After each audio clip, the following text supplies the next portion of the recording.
Edinburgh, a city with a rich history, is also a city with a dark past. As we delve into the depths of Edinburgh's history, we stumble upon a chilling chapter that spanned from the 16th to the 18th centuries. This was a time when fear and superstition gripped the city, a time of the infamous witch trials. Edinburgh, in the throes of societal paranoia, was a hotbed for accusations of witchcraft. Any unusual occurrence, be it a failed crop or an unexplained illness, was attributed to the malevolent workings of witches. This fear of the unknown, coupled with religious fervour, fueled the witch hunts that would take a heavy toll on the city's populace. A grim highlight of this era was the North Berwick witch trials. In the late 16th century, over 100 people were accused, conjuring storms to sabotage King James VI's voyage to Denmark. The predominantly women were subjected to brutal inquisitions and, more often than not, met their end at the gallows. One such unfortunate soul was Agnes Sampson, healer and midwife from the small village of Nether Keith. Accused of being a witch, Agnes was subjected to horrific tortures before being burned at the stake on Edinburgh's Castle Hill. Edinburgh is also often referred to as Old Reekie, a Scots term meaning Old Smoky. This nickname was given due to the large amounts of smoke produced by the coal and wood fires of the densely populated Old Town. The smoky pall that would settle over the city was a constant reminder of the tightly knit community and the bustling life within. The tale of Agnes Sampson is but one of the countless stories of those who fell victim to the hysteria of the witch trials. The punishments meted out were harsh and unforgiving. Those accused of witchcraft faced public humiliation, torture, and ultimately execution. Many met their end at the stake, their cries of innocence drowned out by the crackle of the flames. The witch trials of Edinburgh mark a dark period in the city's history, a time when fear and superstition overrode reason. The echoes of these tragic events still linger in the city's historic streets, a chilling reminder of a past that Edinburgh, or Old Reekie, cannot forget. Our first stop is Greyfriars Kirkyard, a cemetery known for its ghostly inhabitants. Greyfriars Kirkyard, a centuries-old burial ground, carries an eerie reputation that sends shivers down the spine. It's not just the tombstones weathered by time or the rustling leaves whispering tales of the past, but the spectral figures that are said to linger here long after the sun has set. Over the years, numerous visitors have reported encounters with these ethereal beings.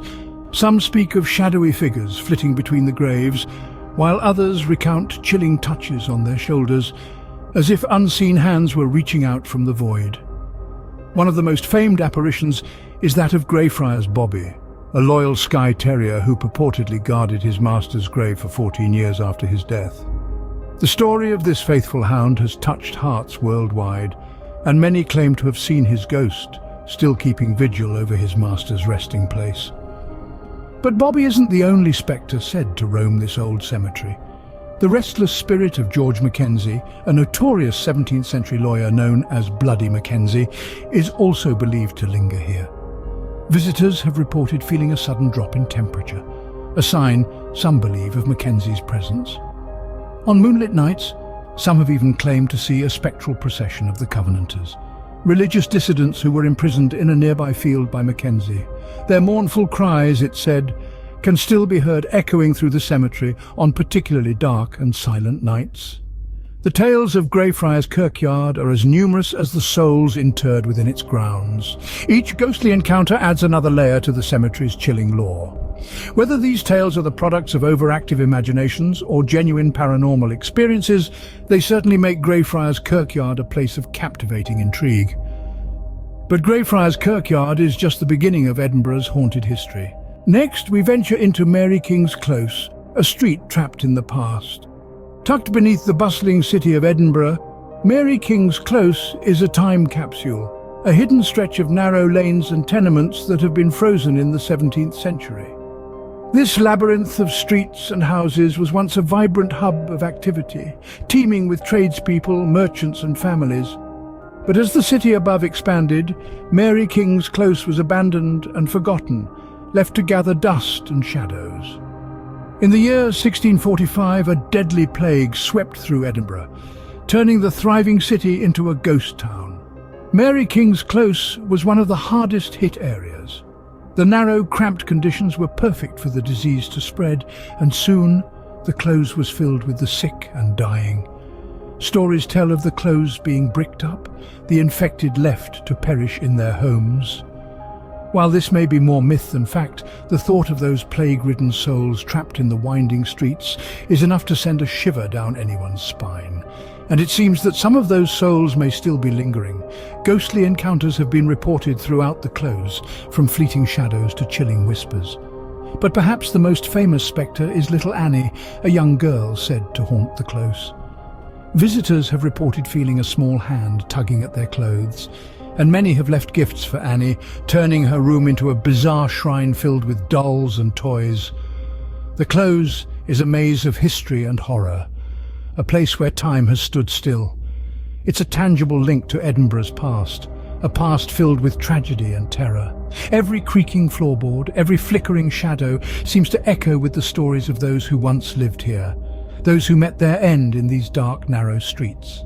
The stories from Mary King's Close serve as a chilling reminder of Edinburgh's past.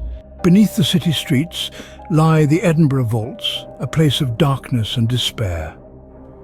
This subterranean labyrinth was once the bustling heart of Edinburgh's trade, a series of chambers and tunnels where merchants stored their goods in the late 18th century.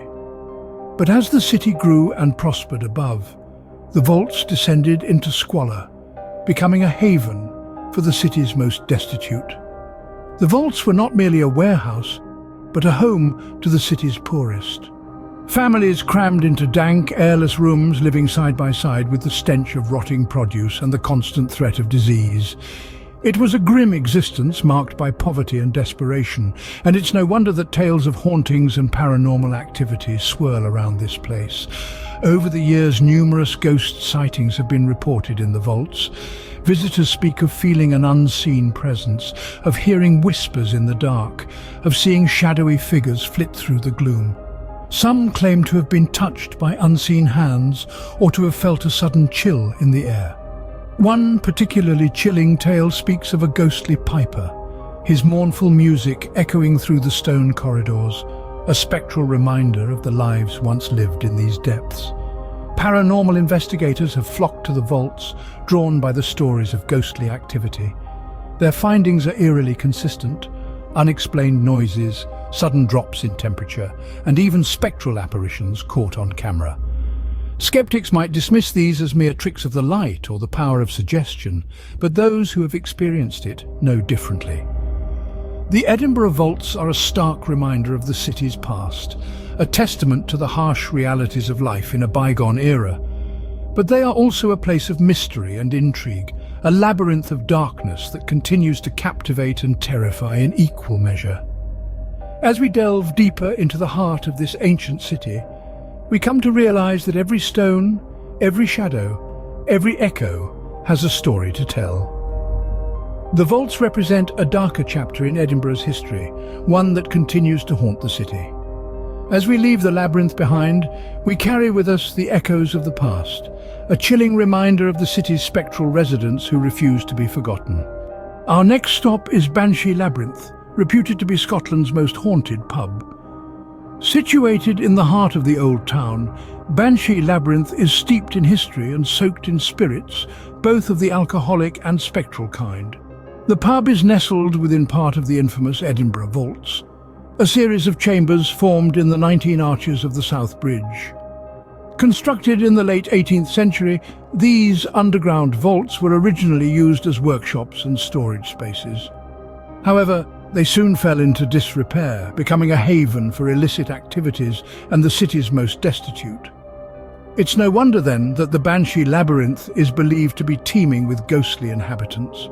The pub itself is named after one of its most notorious spectral residents, the Banshee. In Celtic folklore, a banshee is a female spirit known for her mournful wailing, signalling the impending death of a family member. The Banshee of the Labyrinth is said to have made her presence known on multiple occasions. One such occurrence involved the pub's owner. While renovating the building, he reportedly heard a chilling scream moments before receiving news of a family member's death. Since then, both staff and patrons have reported strange happenings, from inexplicable temperature drops to glasses flying off shelves.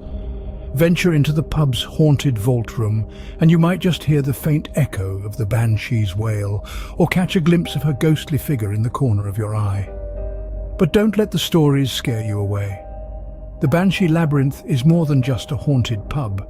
It's a physical link to the city's past, a place where history and the supernatural intertwine. With its dark stone walls, atmospheric candlelight, and a selection of spine-chilling ghost stories to accompany your pint, the Banshee Labyrinth offers a unique, eerie experience that's not for the faint-hearted. So, if you're in Edinburgh and you're brave enough, why not take a trip down to the Banshee Labyrinth? Who knows, you might even meet the Banshee herself. With its eerie atmosphere, Banshee Labyrinth is a must-visit for any horror enthusiast. Our final stop is Edinburgh Castle, a fortress with a history as grand as it is terrifying. Resting atop an ancient volcano, this stone sentinel has seen centuries of conflict, from bloody battles to royal intrigue. It's no surprise then that this fortress teems with spectral inhabitants, their stories echoing in the castle's cold stone walls. One of the most iconic figures in the castle's spectral lineup is the infamous Headless Drummer. First sighted on the eve of Oliver Cromwell's attack in the mid-17th century, this phantom percussionist is said to appear whenever the castle is under threat. His rhythmic beats echo through the castle's winding corridors, a chilling reminder of a past filled with conflict and strife. But the Headless Drummer is not the only ghost that calls Edinburgh Castle home. There's also the ghostly Piper, who vanished without a trace while exploring the castle's labyrinth of underground tunnels. His mournful tunes can still be heard, a spectral serenade to those brave enough to venture into the castle's depths. And let's not forget about the spectral soldiers from the 7 Years' War.